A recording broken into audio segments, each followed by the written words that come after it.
Zone में आपका स्वागत है। नमस्कार किसान भाइयों, मैं हूं विकास और मिस्टी साइबर जोन में आपका स्वागत है।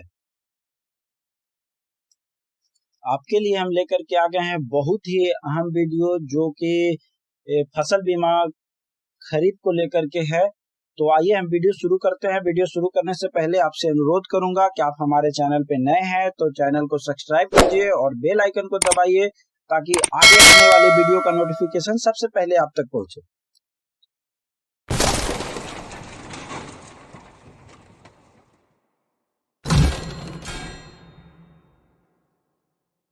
कोऑपरेटिव का ऑफिशियल साइट पे हम आ जाएंगे। ये देखिए ऑफिशियल साइट है। ऑफिशियल साइट का नोटिफिकेशन आप स्क्रॉल डाउन करके नीचे आइएगा और ये देखिए नोटिफिकेशन यानी सूचना। कोई भी कोऑपरेटिव का कुछ भी है, कोई भी अगर योजना आता है तो पहले नोटिफिकेशन आता है, उसके बाद ही योजना आता है। तो ये देखिए 13/5/2021 को अधिसूचना 2543 बिहार राज्य के खरीफ 2021 मौसम के लिए बिहार राज्य फसल सहायता योजना के संबंध में। इसको हम डाउनलोड करेंगे। डाउनलोड करने के बाद इसमें लिखा हुआ है बिहार सरकार सहकारिता विभाग अधिसूचना यानी अर्थ एवं सांख्यिकी निर्देशालय बिहार सरकार द्वारा निर्गत अधिसूचना संख्या 570 दिनांक 30/4/2021 को अवलोकन में। ये देखिए यहाँ फर्स्ट में दिया हुआ है अगहनी धान फसल राज्य के 28 जिले के कुल 227 अंचल जबलपुर के नौगछिया, बिहरपुर, गोपालपुर, नारायणपुर, इस्लामपुर और रंगरा चौक और बाकी का जो खरीफ अंचल है जहाँ पे धान की खेती नहीं होता है वो अंचल छोड़ करके बाकी सभी ग्राम पंचायतों के लिए ये लागू है। और ये देखिए भदई मकई फसल राज्य 28 जिलों के कुल 534 अंचलों में सभी ग्राम पंचायतों को अनुसूचित किया जाता है। यानी कि जो भदई मकई है वो सभी ग्राम पंचायतों के लिए मान्य है जहाँ पे मकई का फसल होता है। अब रहा बात उनका अंचल पे, यानी उनका जो कृषि पदाधिकारी होंगे वो निर्णय लेंगे कि उनके क्षेत्र में भदई मकई का खेती होता है कि नहीं। आप एक बार किसान समन्वय से बात कर लीजिएगा कि हम कौन से फसल के लिए हम बीमा करें। ऐसे आपको बीमा करना बहुत अति आवश्यक है कोई भी फसल का, क्योंकि कोई भी क्षति के बारे में कोई जानता नहीं है कि कब क्या क्षति होगा। पिछले बार आप लोग को पता होगा कि पिछले बार बहुत अच्छा रकम आया था। तो चलिए आगे बात करते हैं। ये देखिए यहाँ पे आपको है रैयत किसान, गैर रैयत किसान और रैयत एवं गैर रैयत किसान, ये तीनों है।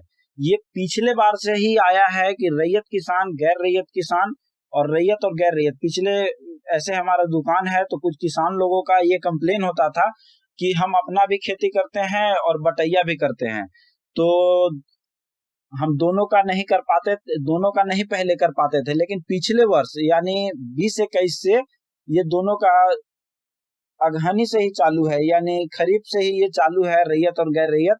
यानी आपका अपना है तो भी, और इनपुट में भी सेम नियम हो गया था रैयत एंड गैर रैयत। तो रैयत के लिए भी एक घोषणा पत्र आता है, गैर रैयत के लिए भी एक घोषणा पत्र आता है और रैयत और गैर रैयत के लिए भी एक घोषणा पत्र आता है।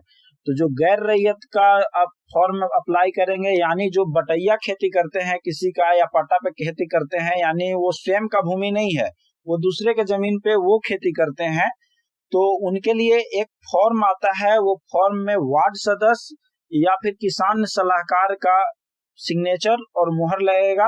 वो ऑनलाइन कराते समय आपको ऑनलाइन पे वो अपलोड करना होता है। और गैर रैयत में भी सेम कंडीशन है। गैर रैयत में भी आपको साइन कराना होगा, लेकिन जो रैयत है, रैयत में आपको सेम का लगाना है। और रसीद जो है वो मार्च के बाद कटा हुआ होना चाहिए, यानी कि रसीद का जो सेशन है वो 21-22 होना चाहिए, 2021 से 22, यानी 1 अप्रैल से 31 मार्च फाइनेंशियल ईयर चलता है। तो इसका 31 मार्च के बाद आपका रसीद कटा हुआ होना चाहिए अगर स्वयं का है तो। अगर एलपीसी है तो एलपीसी है तो बहुत अच्छा है एलपीसी। उसके बाद देखिए आवेदन पत्र का पात्र किसान का ऑनलाइन निबंधन।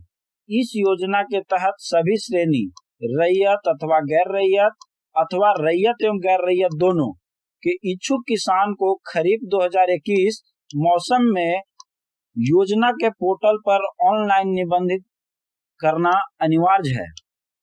ऑनलाइन निबंधन के द्वारा ही आवेदन मान्य होगा। अनिबंधित किसानों का आवेदन मान्य नहीं होगा। यानी कि जो भी किसान है ये ऑनलाइन करेंगे उन्हीं का निबंधित मान्य होगा। अगर ऑनलाइन नहीं करते हैं तो उन्हें इस योजना का लाभ नहीं मिलेगा। अगर आप बीमा कराते हैं, फसल आप बोए हैं, बीमा कराए हैं, ऑनलाइन कराए हैं, तो आपको ये अगर क्षति होता है तो आपको नुकसान का भरपाई होगा। अगर आप नहीं कराए हैं तो आप इस योजना का पात्र नहीं है। उसी तरह खंड 2 में देखिए, जिसके आवेदन किसी आवेदन के द्वारा एक से अधिक फसल हेतु अथवा रैयत एवं गैर रैयत दोनों वर्ग के भूमि होने के स्थिति में यदि आवेदन दिया परिस्थिति में एक से अधिक फसल के उपलब्ध में हास्य होने तथा गैर रैयत और रैयत दोनों को सम्मिलित भूमि पर दी जाने वाली है। तो ये इसका कहने का मतलब है कि यदि आप किसान हैं और आप धान भी लगाए हैं, मकई भी लगाए हैं और सोयाबीन भी लगाए हैं, तो अगर आपका एक से अधिक फसल में भी अगर क्षति होता है तो आपको ये योजना दिया जाएगा। जो आपका बीमा का राशि होगा वो आपको दिया जाएगा, चाहे वो रैयत में हो या गैर रैयत में हो। तो आपको तो हम ये जो नोटिफिकेशन है वो डिस्क्रिप्शन में डाल देंगे, आप वहां से जाकर के एक बार रीड कर लीजिएगा। अगर हम ये पूरा आपको समझाएंगे तो ये वीडियो काफी लंबा चला जाएगा, क्योंकि ये टोटल 6 पेज का है, 6 पेज का है। तो हम आपका इम्पोर्टेंट टॉपिक इसमें आपको बताएंगे। इम्पोर्टेंट टॉपिक में हम नीचे आ जाते हैं और नीचे आपको बताते हैं, यहाँ पात्र किसान का ऑनलाइन निबंधन 31 जुलाई 2021 तक होगा। यानी जो इसका निबंधन जो ऑनलाइन का प्रक्रिया है, आपको जो अप्लाई करना है तो 31 जुलाई तक ही करना है। और इसका फसल कटने का प्रयोग के संपादन तथा इसके फलाफल के ऑनलाइन पोर्टल में प्रविष्टि करने की अंतिम तिथि ये आपके लिए नहीं है, ये किसान सलाहकार के लिए है, किसान समन्वय के लिए है, ये कृषि विभाग के लिए है कि 28 फरवरी 2022 तक आपका जब फसल कटता है, तो जिसको आप कभी नाम सुने होंगे कि कभी किसान समन्वय आपके गांव में आए हैं क्रॉप कटिंग के लिए, तो क्रॉप कटिंग से ही इसका निकाला जाता है कुछ एवरेज वैल्यू। हम ये नोटिफिकेशन में एवरेज वैल्यू भी दिया हुआ है, आप एक बार ध्यान से पढ़ लीजिएगा डिस्क्रिप्शन में जाकर के। और सहायता राशि की गणना, सहायता राशि की जो गणना है 25 मार्च 2022 तक हो जाएगा। और जो आपका सहायता राशि का भुगतान है, सहायता राशि का भुगतान मार्च या अप्रैल 2022 में जाएगा। यानी आप अभी जुलाई में आप फॉर्म अप्लाई करेंगे तो आपका पेमेंट जो है, अगर क्षति होता है सहायता राशि जो भी है आपका, तो अप्रैल 2022 यानी लगभग कहें तो 1 साल का समय लग जाता है। तो आप बीमा करा रहे हैं और कुछ किसान भाइयों ऐसे हैं कि अप्लाई कर देते हैं, उसके बाद पूछते हैं कि अभी तक बीमा का पैसा नहीं आया, फसल बीमा हम किए थे अभी तक बीमा का पैसा नहीं आया। और एक बात और हम कह देना चाहते हैं कि आपको ये फॉर्म जब आप अप्लाई करा दीजिएगा, कहीं जमा करने का जरूरी नहीं है। आप वो फॉर्म अप्लाई किया हुआ अपने पास ही रखे रहिए। जब आपका धान का कटिंग होने लगेगा तो आप तक किसान सलाह मिल जाता है, वो लिस्ट लेकर के आप तक खुद पहुंच जाएंगे। वो उनका काम है, आपका काम है सिर्फ बीमा करना।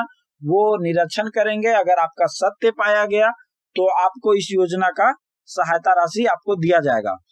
ऑनलाइन निबंधन की प्रक्रिया, रैयत किसान जो है, रैयत किसान के किसानों का निबंधन कराने हेतु अन्य सूचनाओं का प्रविष्टि के साथ साथ व्यक्तिगत पहचान पत्र अथवा फोटोग्राफ, बैंक पासबुक, आवास का प्रमाण पत्र या आवेदक के नाम का हाल ही का भू स्वामित्व प्रमाण पत्र यानी एलपीसी अथवा अवगत राजस्व रसीद, जिस फसल हेतु आगत होने का इच्छा करते हो, उपयुक्त फसल के बुआई का स्व घोषणा पत्र रकबा सहित अपलोड करना अनिवार्य है।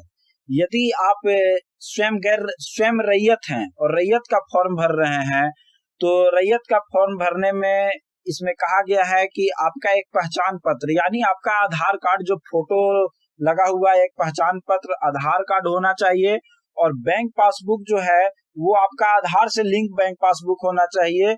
और एक आपको लगेगा घोषणा पत्र, स्वयं घोषणा पत्र कि हम कौन कौन सा फसल का बीमा करा रहे हैं, उसमें रकबा सहित आप टोटल रकबा देंगे कि हम धान का बुआई इतना कर रहे हैं। आप जो भी बुआई करेंगे, खरीफ फसल में जो भी बुआई करेंगे उसका आप घोषणा पत्र देंगे। और एक राजस्व रसीद, यानी हाल ही का कटा हुआ मार्च के बाद 31 मार्च के बाद का कटा हुआ आपका राजस्व रसीद, यानी कि जमीन का रसीद, या एलपीसी लैंड प्रॉपर्टी सर्टिफिकेट, यानी लैंड प्रॉपर्टी सर्टिफिकेट या जमीन का रसीद, ये दोनों में से कोई एक भी रहेगा। अगर रैयत के लिए, ये सिर्फ रैयत के लिए है।